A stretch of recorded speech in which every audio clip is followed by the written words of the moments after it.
পেট্রাপোল সীমান্তের ছবিটা আপনাদের দেখালাম। এরপর আমরা নজর রাখবো হেমতাবাদ ব্লকের চৈনগর গ্রাম পঞ্চায়েতের মালন সীমান্তের পরিস্থিতির দিকে। মালন সীমান্ত থেকে আমাদের সাথে রয়েছে আমাদের প্রতিনিধি বিক্রম। বিক্রম, দেখো, তোমার কাছে যে বিষয়টা জানতে চাইবো, আমরা সকালে ঘোজারাঙ্গা সীমান্তের ছবিটা দেখিয়েছিলাম এবং যে ছবিটা আপনাদের একটু আগেই দেখাচ্ছিলাম যে পেট্রাপোল সীমান্তের ছবি, সেখান থেকে বাংলাদেশিরা দেশে ফিরে যাচ্ছেন। সকালে ঘোজারাঙ্গা সীমান্তের যে ছবিটা আপনাদের দেখিয়েছিলাম, সেখানে আমরা যে ছবি দেখতে পাচ্ছিলাম, সেই ঘোজারাঙ্গা সীমান্ত থেকে একে একে বাংলাদেশিরা সকাল থেকেই পাসপোর্ট দেখিয়ে কিন্তু ফিরে আসছেন ভারতে এবং তারা বলছেন যে তারা ডাক্তার দেখাতে ভারতে আসছেন। এবং যেমনটা আমাদের প্রতিনিধি জানিয়েছিলেন ঘোজারাঙ্গা সীমান্তে যে সমস্ত বাংলাদেশিরা ভারতে আসছেন ডাক্তার দেখানোর নামে, সেই সংখ্যাটা আগে যদি 1% ছিল, এখন তা বেড়ে 4% হয়ে গিয়েছে। অর্থাৎ মানুষ আতঙ্কের কারণে দেশ ছাড়ছেন, আবার কেউ আতঙ্কের কারণে তাদের পরিবারের কাছে ফিরে যেতে চাইছেন। অন্যদিকে আমরা মালন সীমান্তের দিকে নজর রেখেছিলাম, সেখানের যে পরিস্থিতি দেখা যাচ্ছে, সেখানে কার্যত এখনো পর্যন্ত পরিস্থিতি স্বাভাবিক রয়েছে এবং যে সমস্ত বাংলাদেশের সীমান্তবর্তী এলাকা রয়েছে, সমস্ত জায়গায় কিন্তু বিএসএফ এর কড়া নজরদারি রয়েছে এবং সমস্ত বিএসএফ এর ছুটি বাতিল করা হয়েছে। এবং এই পরিস্থিতিতে স্বরাষ্ট্র মন্ত্রকের তরফে যে সিদ্ধান্ত নেওয়া হয়েছে যে কার্যত নজরদারি আরও কড়া করার ব্যবস্থা নেওয়া হচ্ছে যাতে অনুপ্রবেশ ঠেকানো যায়।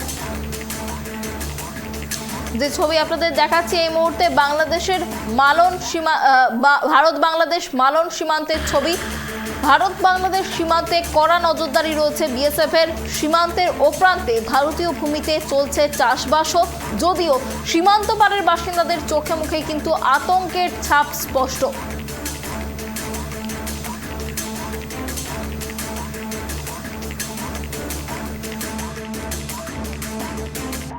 কথা বলবো, আমাদের সঙ্গে গ্রাউন্ড জিরো থেকে রয়েছে আমাদের প্রতিনিধি বিক্রম।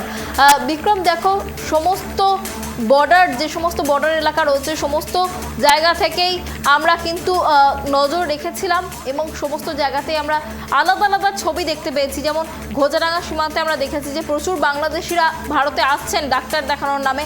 এই মালন সীমান্ত, সেখানের ছবিটা ঠিক কি দেখতে পাচ্ছ?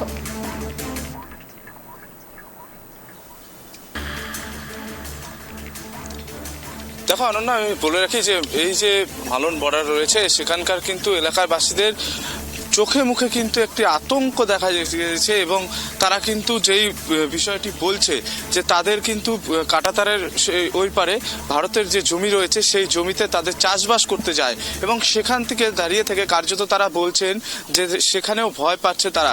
কারণ যেভাবে বাংলাদেশে যুদ্ধ শুরু হয়ে গেছে এবং যেভাবে আগুন জ্বলছে বাংলাদেশে, সেই ক্ষেত্রে দাঁড়িয়ে থেকে তারা বলছে যে হয়তো আমাদের জমি থেকে যে ফসল রয়েছে সেই ফসল কিন্তু কেটে নিয়ে চলে যেতে পারে।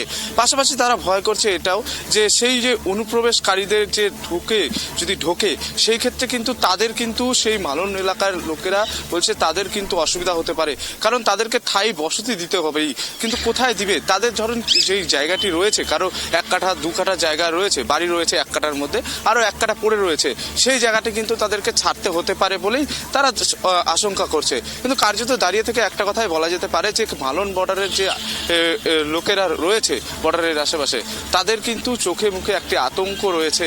কারণ রাত্রিবেলা তাদের ঘুম উড়ে গেছে। তারা বলছে যে কার্যত যেইভাবে গতকাল থেকে দুপুর থেকে যেইভাবে শুরু হয়েছে বাংলাদেশের একের পর এক অশান্তির ঘটনা, তারপরে কিন্তু কার্যত রাতের বেলা তাদের ঘুম উড়ে গিয়েছে। পাশাপাশি যে এলাকায় এখনও কিন্তু বাড়তি বিএসএফ মোতায়েন করা হয়েছে এবং পুরো কিন্তু কড়া নজরদারিতে রয়েছে। বর্ডার এলাকায় কাউকে ঢুকতে দেওয়া হচ্ছে না, শুধু গ্রামের বাসিন্দারা যারা কাজ করতে যাচ্ছে ওই পারে তাদেরকেই শুধু গেট দিয়ে খুলে দিয়ে তাদেরকে ঢুকানো হচ্ছে বাংলাদেশে। এবং পাশাপাশি সেই এলাকাতে কিন্তু এখনও যেইভাবে বিএসএফ মোতায়েন করা হয়েছে এবং যেইভাবে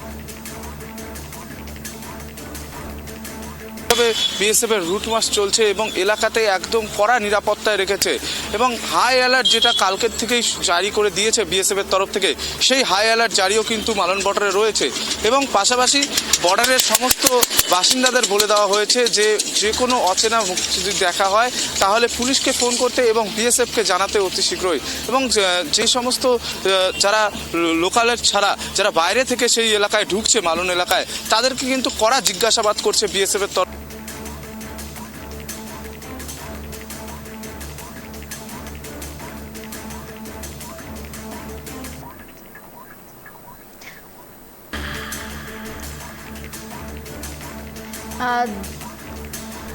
যান্ত্রিক গোলযোগ, কারণ বর্ডারে অনেক সময় নিরাপত্তার কারণে নেটওয়ার্ক ইস্যু হয়, তো সেই কারণেই বারবার আমাদের যে যোগাযোগ সেই যোগাযোগ বিচ্ছিন্ন হয়ে যাচ্ছে। আপনাদের যে ছবি দেখাচ্ছিলাম উত্তর দিনাজপুরের হেমতাবাদ ব্লকের চৈনগর গ্রাম পঞ্চায়েতের মালন সীমান্তের ছবি, সেখানে যেমনটা আমাদের প্রতিনিধি জানালেন যে সেখানকার যারা বাসিন্দা রয়েছেন তাদের চোখে মুখে আতঙ্কের ছবি দেখা যাচ্ছে। কারণ যদি কোনোভাবে অনুপ্রবেশকারীরা আসে তো সেক্ষেত্রে তাদের জমির ফসল তারা কেটে নিয়ে যেতে পারে, এই আশঙ্কা করছেন তারা। কারণ তারা সারা বছর ধরে চাষবাস করেছেন এবং তাদের যে ফসলি জমি রয়েছে সেখান থেকে যদি লুটপাট চালানো হয় তাহলে তারা কি খাবেন সারা বছর, সেই নিয়ে কিন্তু তাদের একটি চিন্তা রয়েছে। কারণ ইতিমধ্যেই বাংলাদেশে যে অগ্নিগর্ভ পরিস্থিতি আমরা দেখতে পাচ্ছি, সেখানে কার্যত গণভবনে যেমন লুটপাট চালানো হয়েছে, তেমনই বিভিন্ন যে সমস্ত দোকানপাট রয়েছে, সরকারি কার্যালয় থেকে শুরু করে যে সমস্ত আওয়ামী লীগের যে সমস্ত সদস্যরা রয়েছেন তাদের বাড়িতেও যেমন লুটপাট চালানো হয়েছে, সেই ছবি আপনাদের দেখিয়েছি। তো স্বাভাবিকভাবেই মালন সীমান্তের যে বাসিন্দারা রয়েছেন তাদের কিন্তু আতঙ্ক যে তাদের যে বর্ডারের ওপারে যে সমস্ত জমিতে তারা চাষবাস করেছেন সেই সমস্ত জমির ফসল কেটে নিয়ে যাওয়া হতে পারে, এই আতঙ্ক যেমন তাদের রয়েছে। অন্যদিকে অনুপ্রবেশকারীরা এলে তারা এখানে বাসস্থান খুঁজতে পারেন, সেক্ষেত্রে তাদের কোথায় জায়গা দেওয়া হবে তাদের নিরাপত্তা নিয়েও কিন্তু তারা চিন্তিত রয়েছেন, কার্যত ঘুম উড়ে গিয়েছে তাদের। এবং বিএসএফের তরফেও কিন্তু কড়া নজরদারি রাখা হচ্ছে, শুধুমাত্র যারা বর্ডারের বাসিন্দা তাদেরকে চাষবাসের জন্য ওপারে যেতে দেওয়া হচ্ছে, তাছাড়া কিন্তু কড়া নজরদারি বজায় রয়েছে সীমান্তে। এছাড়াও যে বিষয়টা আমাদের প্রতিনিধি জানালেন যে গ্রামবাসীদের কিন্তু ইতিমধ্যেই সতর্ক করা হয়েছে, তারা যদি কোনো রকম অচেনা মুখ বা অচেনা মানুষকে এলাকায় দেখেন তারা যেন পুলিশে জানান বা বিএসএফকে জানান, এই সতর্কতা কিন্তু গ্রামবাসীদের জানানো হয়েছে। অন্যদিকে অত্যন্ত সতর্কভাবে আতঙ্কের মধ্যে রয়েছেন গ্রামবাসীরা, যাতে কোনো রকম অনুপ্রবেশকারী এদিকে আসতে না পারেন এবং তাদের বিভিন্ন নিরাপত্তাজনিত যে সংকট হতে পারে সেই বিষয়টা মাথায় রেখেও কিন্তু রাতের ঘুম উড়ে গিয়েছে সীমান্তের বাসিন্দাদের। নিয়ে নিচ্ছে ছোট্ট বিরতি, ফিরে আসছি বিরতির পর, সঙ্গে থাকুন।